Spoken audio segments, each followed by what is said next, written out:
Quand on parle de stratégie de contenu, on parle très souvent d'articles de blog SEO. Et dans cette vidéo, je vais t'expliquer ce que c'est qu'un article de blog SEO et comment est-ce que ça peut améliorer ta visibilité sur Internet.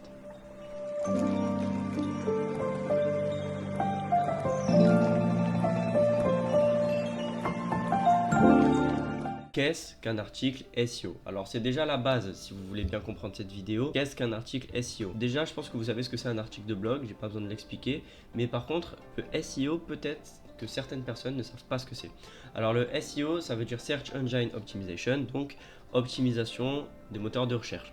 Donc c'est toutes les techniques qui vont consister à améliorer votre visibilité sur Google via quelques techniques d'optimisation et il y en a plusieurs. Un article SEO c'est un article de blog qui respecte tous les codes SEO pour améliorer sa visibilité. Quels sont les objectifs d'un article de blog SEO? Alors les objectifs, ils sont au nombre de 3. Le premier objectif, ça va être d'améliorer votre positionnement sur Google, ce qui veut dire être mieux classé dans les résultats de recherche. Le deuxième objectif, qui est donc une conséquence un petit peu de ce premier objectif en fait, c'est tout simplement d'avoir plus de visites sur son site web. Parce que oui, si vous êtes positionné en tant que numéro 1 pour une requête de recherche sur Google, forcément, ça va être plus simple d'avoir plus de visibilité. Le troisième objectif, ça va être la conversion. Le but, quand tu fais un article de blog, sans forcément parler de SEO, c'est d'améliorer ton taux de conversion. Alors le taux de conversion, ça peut être énormément de choses, mais ici, on parle principalement de vente, d'inscription à peut-être une newsletter, d'inscription, remplir un formulaire, etc. Le taux de conversion, c'est juste pousser l'utilisateur à réaliser une action sur une page. C'est ça le taux de conversion. Donc le but de l'article de blog, c'est aussi d'améliorer ce taux. Quels sont les avantages d'un article de blog SEO? Alors en fait, les avantages d'un article de blog SEO, c'est à la fois les avantages d'un article de blog et à la fois les avantages du référencement naturel. Parce que les avantages, c'est que votre article de blog va apporter une réponse à l'utilisateur, donc peut-être à une question qu'il se pose, peut-être à une problématique, et vous allez aussi donner à Google ce qu'il veut, c'est-à-dire un article de blog bien optimisé, bien structuré, qui va lui permettre de mieux comprendre le sujet de votre article de blog et donc plus facilement de le mettre en avant. Donc les avantages, c'est ça, apporter de la cohérence, apporter de la visibilité et apporter forcément de la conversion. Et donc tous ces avantages-là vont vous permettre d'améliorer votre stratégie de marketing digital si vous en avez une, et plus particulièrement votre stratégie de contenu. Comment faire un article de blog SEO? Si vous êtes sur cette vidéo, c'est forcément parce que vous avez envie de faire un article de blog SEO, sinon vous ne seriez pas là. La première étape, ça va être la recherche de mots-clés. C'est important de rechercher vos mots-clés parce que si vous ne savez pas où est-ce que vous allez, si vous ne savez pas quels mots-clés vous allez cibler, bien en fait vous allez aller nulle part. C'est pour ça qu'il est très important de connaître les mots-clés que vous voulez cibler, et pour ce faire, il faut prendre en compte plusieurs paramètres. Déjà, il faut commencer par sélectionner via donc juste les recherches, les suggestions de Google, via Wikipédia, les recherches associées, etc.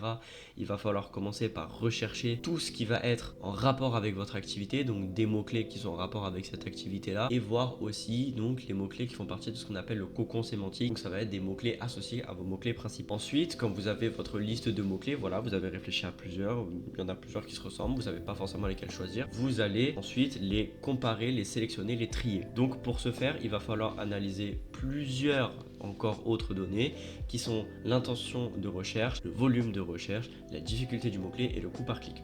L'intention de recherche, elle peut être commerciale, transactionnelle, informationnelle et encore il y a local, enfin bref il y en a d'autres, mais il faut savoir qu'en général les articles de blog répondent à une interrogation plutôt informationnelle. Ça tombe bien parce que sur Google, 80% des recherches ont une intention informationnelle, donc vous ciblez déjà un public qui est assez large avec un article de blog. Ensuite, une fois que vous avez bien pris en compte cette intention de recherche, parce qu'elle est très importante, il va falloir prendre en compte le volume de recherche. Le volume de recherche, c'est combien de fois le mot-clé va être recherché par mois. Plus il est élevé, plus la difficulté du mot-clé, qui est la troisième donnée à analyser, va être élevée. Parce que oui, si un mot-clé est beaucoup recherché, c'est qu'il y a une forte demande, et s'il y a une forte demande, il y a une forte offre, et donc forcément voilà, c'est la loi de l'offre et la demande, vous connaissez. Donc plus la difficulté est élevée, et moins c'est bien. On va dire c'est un score qui est sur 100, et si vous êtes en dessous de 30 pour les mots-clés, en général on dit que c'est accessible. Au-dessus de 30, ça commence à être un peu compliqué. Et la dernière donnée, c'est le coût par clic. Alors c'est à peu près le potentiel de rentabilité que vous pouvez avoir avec un mot-clé. Pas m'attarder là-dessus. Donc voilà, vous avez fait votre recherche de mots-clés, vous les avez maintenant sélectionnés, les mots-clés qui sont le plus intéressants par rapport aux ressources dont vous disposez. Maintenant, il faut préparer le terrain pour votre article de blog.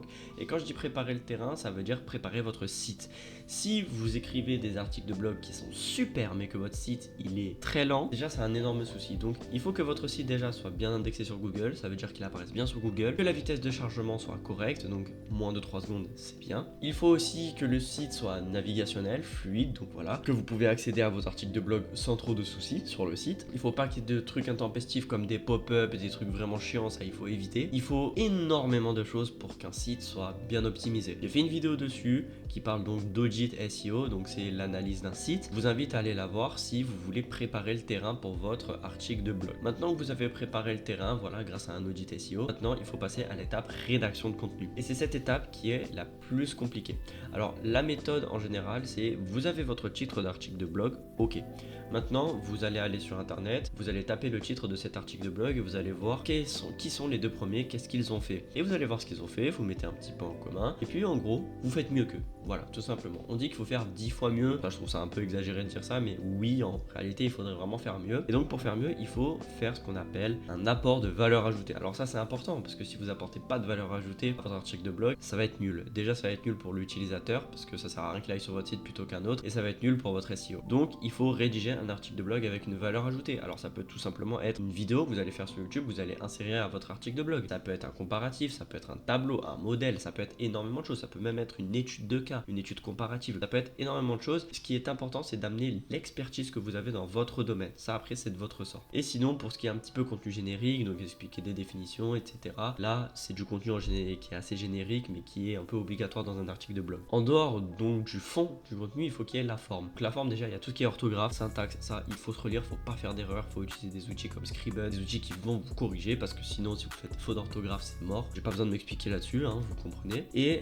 maintenant, on passe à la partie optimisation SEO. Alors il faut optimiser plein de balises SEO, donc la balise title, donc qui va apparaître sur Google, c'est le titre de votre article de blog, la balise H1 qui est aussi un titre en soi mais dans votre article de blog, puis les balises H2, H3, H4, machin, ça c'est les titres, sous-titres, etc. C'est juste de la structure de contenu. Il va falloir améliorer la balise méta, donc qui est la description de votre article de blog, améliorer les balises alt qui sont les descriptions des images, etc., etc. Je ferai une vidéo complète sur toutes les balises qui existent en SEO parce que mon dieu qu'il y en a, mais l'important c'est de faire en sorte que votre mot-clé apparaisse au plus d'endroits possibles et des endroits stratégiques si possible. C'est comme ça que vous rendez un article de blog comme un article SEO. Alors évidemment, pour rédiger son contenu, il faut avoir des compétences parce que des fois on peut avoir l'idée mais pas forcément le savoir-faire pour rédiger du contenu, et c'est vrai que rédiger du contenu SEO c'est une compétence qui doit s'apprendre, et donc vous avez plusieurs possibilités. Soit vous apprenez tout par vous-même et ça va vous prendre du temps, ou alors vous pouvez déléguer à une agence SEO comme la mienne par exemple qui fait de la rédaction d'articles de blog, parce que ça peut vous permettre de gagner du temps et d'avoir une certaine expertise pour la rédaction de votre article. Donc ça peut être une option, sinon vous pouvez le faire vous-même, ça va vous prendre du temps et surtout de l'apprentissage, et vos premiers articles de blog seront forcément d'une qualité moindre, ce qui est logique, c'est le temps d'apprentissage, mais vous pouvez quand même le faire vous-même. Comment promouvoir son article? Alors ça, c'est l'une des dernières étapes. Une fois que vous avez rédigé votre article de blog, la plupart des gens passent à autre chose. Sauf que non, quand vous rédigez votre article de blog, ce qui est important, c'est de le promouvoir. Alors quand on dit promouvoir, c'est un mot qui est un peu trompeur, parce que promouvoir, on peut penser ah ouais, faut faire des pubs et tout. Pas du tout. Promouvoir, ça veut juste dire le mettre sur la première page de son site. Par exemple, le mettre sur ses réseaux sociaux si vous en avez. Essayer de le partager par mail à des gens qui pourraient peut-être le repartager. C'est essayer de faire en sorte que votre article de blog soit le plus visible. Et donc, il n'y a pas vraiment de technique. Par voilà, peut-être oui, mettre sur les réseaux sociaux ou sur votre site, mais le plus important, ça va être d'essayer de le partager au maximum, peut-être à votre réseau si vous en avez un, mais il faut juste qu'il apparaisse plus d'endroits possible, et ça c'est important. L'idéal c'est d'avoir une page dédiée aux articles de blog sur votre site. Comment aller plus vite dans la rédaction de son article de blog SEO? C'est vrai que c'est une question qui aussi se pose assez souvent, parce que quand vous commencez à faire une stratégie de contenu, on dit ah ouais putain, il faut faire 3 articles de blog par semaine. Sauf que des fois vous n'avez pas forcément le temps, parce que vous avez votre cœur de métier qui vous prend du temps, ou des fois vous faites ça que sur le côté, et donc prendre le temps de tout faire, ça peut être long. Alors, je vais vous donner des conseils, encore une fois, avoir recours à un freelance ou une agence SEO, mais vous pouvez aussi utiliser ChatGPT. Alors, ChatGPT, ça s'utilise pour tout ce qui est partie contenu générique, parce que dans tous les articles de blog, il y a une partie de contenu qui est un petit peu générique. Voilà, vous apportez pas forcément de valeur ajoutée, juste vous apportez une certaine définition, et ça, ChatGPT peut vous l'apporter parce que c'est quand même plus simple et plus rapide. Sinon, pour la partie valeur ajoutée, il n'y a pas forcément de secret, il faut peut-être essayer d'y penser avant, essayer d'instaurer des systèmes qui vous conviennent à vous.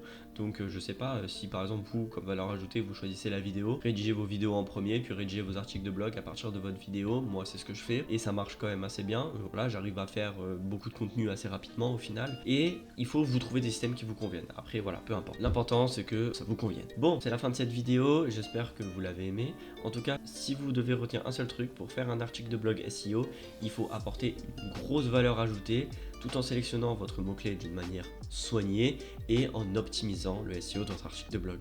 C'est Loïc de SEO IA et je vous souhaite bon courage pour la rédaction de votre article.